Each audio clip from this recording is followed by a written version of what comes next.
Hey, I'm Leslie Turner. I'm a mom, a somatic practitioner, and an intuitive coach. This is the Intuitive Drop, short conversations about emotional truth, the nervous system, and living from your intuition in real life without losing your mind along the way. Let's drop in. Hey, everybody. Okay, so if you haven't listened to part 1 yet, that was the episode I just recorded at the beginning of March, I'd really encourage you to go back and do that first. In that episode, I talked about why I walked away from naturopathic medicine and my license after 11 years. I talked about the slow burning anger that I felt, the identity piece, what it cost me, and also what it gave me. And today I want to go a layer deeper because after I stepped into the deeper somatic and energetic work that I actually wanted to be doing, something kept showing up over and over in session after session. The women who came to me had already been through the system, the medical system, and the system had missed something. But before I get into that, I want to start with a little bit of a personal touch because this is still kind of fresh for me. We just got back from a family trip to Florida, which was wonderful. And when we landed home, I went straight into solo parenting. My husband had to go back to work. There was really no transition time, just back into full load immediately. And my low back went out, just tightened right up. Now, the old version of me, the naturopathic doctor version, would have started running through the checklist. Was it the flight, lifting, baggage? Do I need to see a chiro, book physio, increase my magnesium, drink more water? The answer is probably yes for the water. But here's what I know now that I didn't know when I was a naturopath. My body is talking to me. The low back, the place we hold what we're carrying, the place that says, this is too much. There's something here you haven't sat with yet. And I haven't had the chance to sit with it. Solo parenting doesn't exactly leave a lot of room for calm, meditative states. But I know what my next step is, and it's not a physio appointment. It's getting quiet enough to ask, what pattern is asking to be seen right now? That's the work. That's what I do with women who come to see me.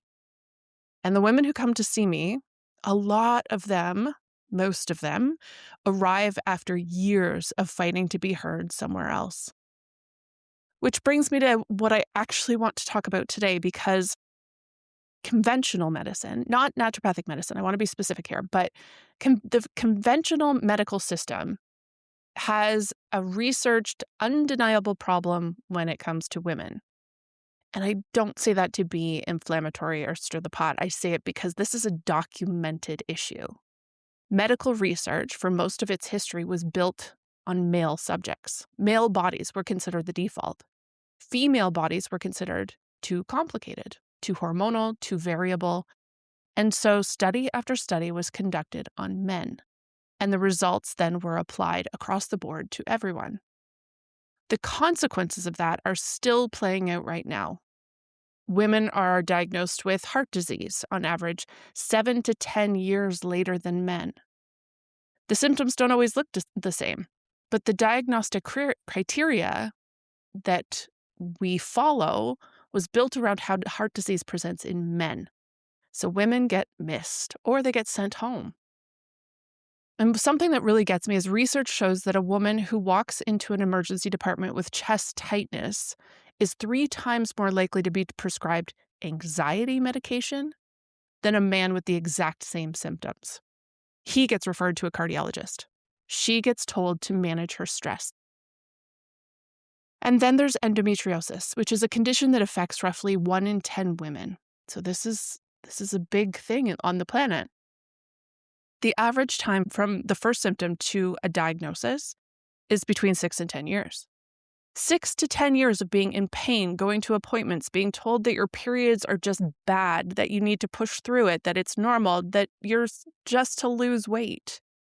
It's not normal.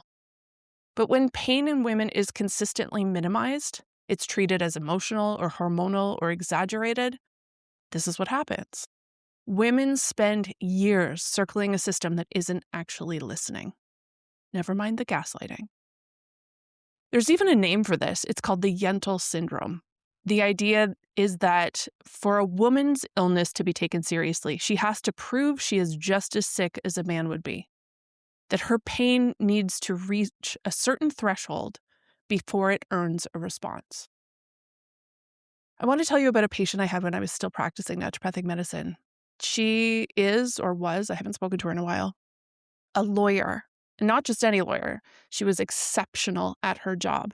Sharp, composed, relentless. She argued for a living, and she was very, very good at it. The reason she was coming to me is she also had heart issues. And the experience she had trying to get those taken seriously in the conventional medical system was, I don't have another word for it, but it was a fight. Appointment after appointment, specialist after specialist, she was minimized, redirected, and not quite believed. And she was young. And what struck me was this woman argues for a living. Advocacy is literally her profession. She has the vocabulary, the composure, and the tenacity. She knows how to push back in a room. And even she was getting ground down by it. She was exhausted. So I want you to think about what that means for the woman who doesn't have those tools, who has been conditioned her whole life not to make a fuss, who already half believes that maybe she's being dramatic. Now, the last I heard, because it's been a while since I've had a conversation, this lawyer, she was writing a paper about her experience and had taken it all the way to legislature. She was working to change things from the ground up because what she went through, in her words, was absolute bullshit. And she was right. I was inside the system, slightly adjacent to it, I suppose, for 11 years, and I watched it. I watched women come in having already been dismissed, already apologizing for taking up space, already half convinced that maybe it really was just in their head, and it was never in their head. Here's where I want to shift, because this isn't an episode about despair or how can we change this. It's an episode about what happens when you stop outsourcing your knowing. Because alongside all of that dismissal, something else was happening. These same women, the ones who had been through every specialist, tried every protocol out there, they would sit down with me and say something like, I've always known something was being held here, in my chest, in my hips, in my gut. I just couldn't get anyone to take it seriously. And they knew. They had always known the body is not a mystery, it's a messenger. And when we've been trained by the medical system, by culture, by childhood to distrust that messenger, we start looking for answers everywhere except the one place that actually has them. And that's the gap I kept bumping into again and again in my practice. I could run the labs, I could prescribe the supplements, but the women who were really changing and shifting at a core level were the ones who were willing to go into the body, into that pattern underneath the symptom, into the emotional root that the physical experience was pointing at. I've had clients release shoulder pain that they've carried for years or low back tension that a chiropractor hadn't been able to touch. Not because we did body work, although that's part of my treatment plan, but because we found what was being held there. What hadn't been said, what boundary hadn't been set, what grief hadn't been felt. Because the body doesn't lie. It just speaks a language most of us were never taught. And that's what the SEER method is, that somatic, energetic, and emotional release method that I developed. It's not a replacement for medical care. Please hear me on that. If something is going on in your body, get it checked. Absolutely. Advocate for yourself in that room. Don't just take no for an answer. Bring someone with you if you need to. Don't let yourself be dismissed. But when you've done that, when you've ruled out what needs to be ruled out and something is still there, come in. Because there's often a layer underneath that conventional medicine doesn't have the framework for. And that layer is real. It is workable. And it is where so much of the change actually happens.